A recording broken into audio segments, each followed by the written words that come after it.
సామాజిక భవనానికి స్థలం కేటాయిస్తే వైసీపీ వచ్చి ఏం చేసిందంటే వాళ్ళ కార్యాలయం నిర్మించుకుంది. ఒకసారి మీరు ఆలోచించండి.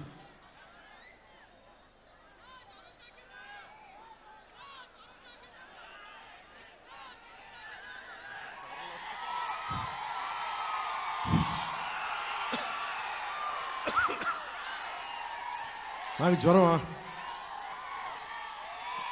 అంటే మీరు ఇంత ప్రేమ ఇచ్చినప్పుడు నా జ్వరం పారిపోతుంది.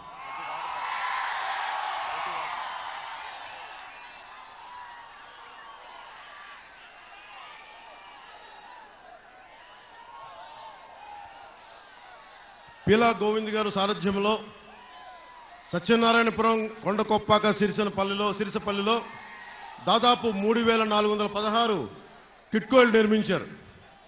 వాటిని 1200 ఇళ్లని వైసీపీ రాజకీయ ప్రయోజనాల కోసం విశాఖ వారికి కేటాయించారు.